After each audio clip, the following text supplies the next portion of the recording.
Narcissism. The word often evokes images of vanity, arrogance, or an obsession with selfies. In today's culture, it's tossed around so casually that it's easy to forget it has deep psychological roots.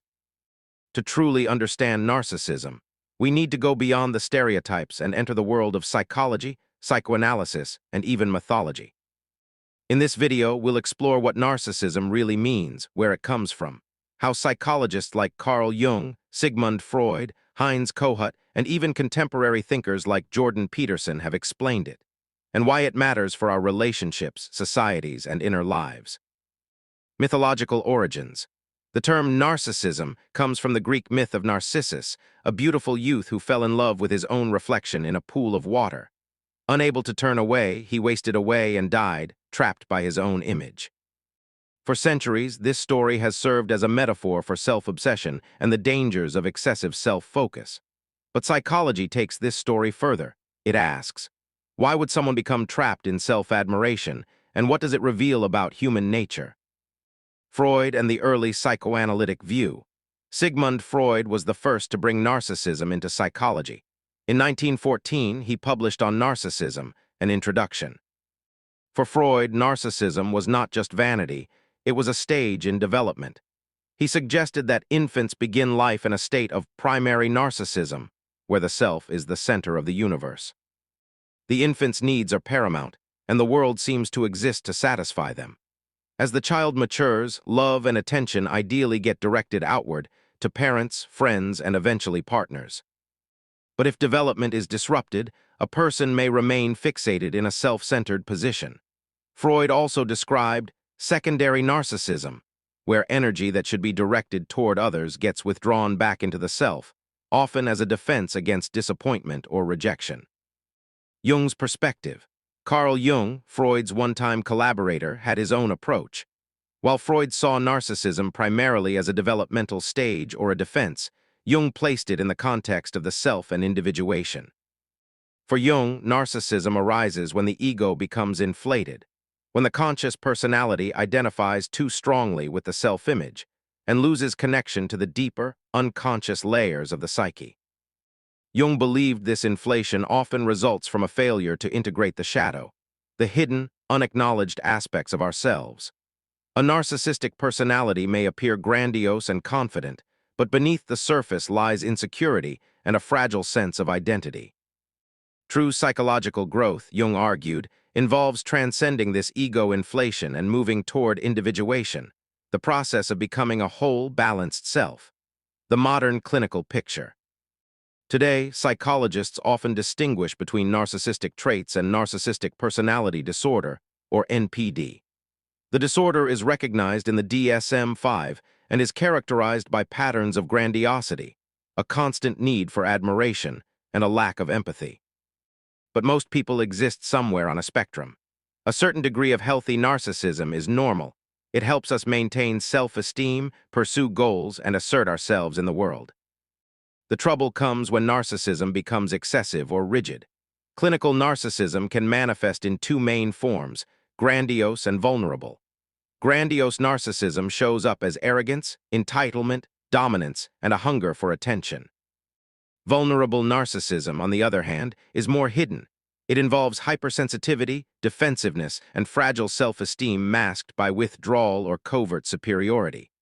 Both patterns revolve around the same core struggle: an unstable sense of self. Kohut and the self-psychology approach.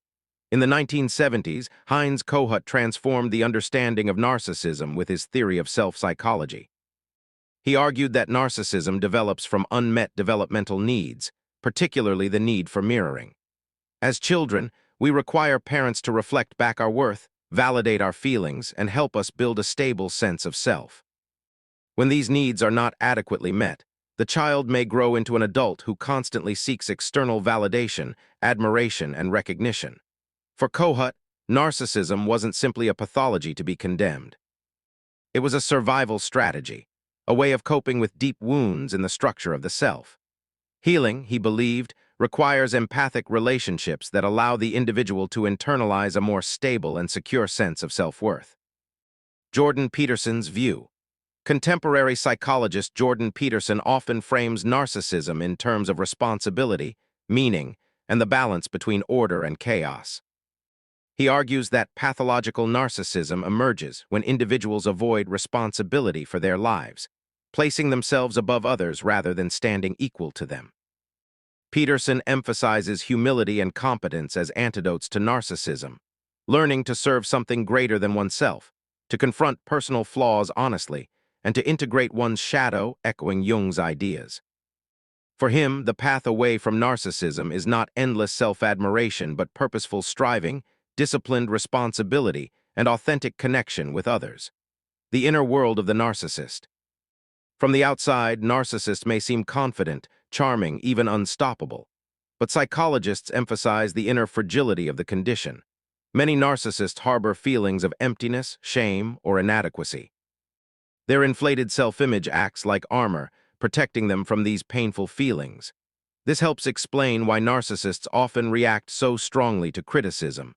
What seems like a small slight can feel like a direct attack on their core identity. Psychologists call this a narcissistic injury, and it can trigger rage, withdrawal, or vindictive behavior. Healthy narcissism versus pathological narcissism. Not all narcissism is harmful. In fact, healthy narcissism is essential. It allows us to take pride in our achievements, set boundaries, and believe in ourselves. Healthy narcissism supports resilience, ambition, and creativity. The problem arises when narcissism becomes rigid, extreme, and disconnected from empathy. Pathological narcissism prioritizes self-image over authentic connection, turning relationships into tools for self-enhancement rather than mutual growth. Healing and transformation. Is change possible for the narcissist? Psychologists offer cautious hope.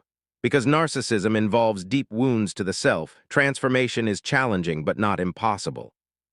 Effective therapy often focuses on building empathy, developing self-awareness, and addressing the vulnerabilities hidden beneath grandiosity.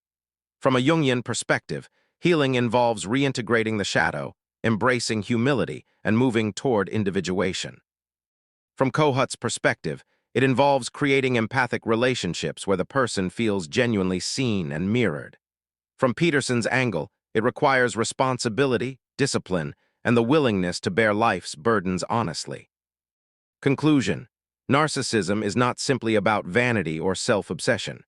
It is a complex psychological phenomenon that touches on human development, culture, and the deepest struggles of identity. From Freud's stages of narcissism, to Jung's warning about ego inflation, to Kohut's emphasis on empathy, and Peterson's call for responsibility, the study of narcissism reveals not just the pitfalls of self-absorption, but also the universal human need for recognition and connection. In the end, the story of Narcissus isn't just a warning about falling in love with one's reflection. It's also a reminder of the dangers of disconnection. To gaze only at the surface of ourselves is to miss the depths of our being and the reality of others around us. True growth lies not in escaping narcissism entirely, but in transforming it, cultivating a sense of self that is secure enough to love, empathize, and connect authentically with the world. If you found this video helpful, don't forget to like, share, and subscribe for more explorations of psychology, philosophy, and the human condition.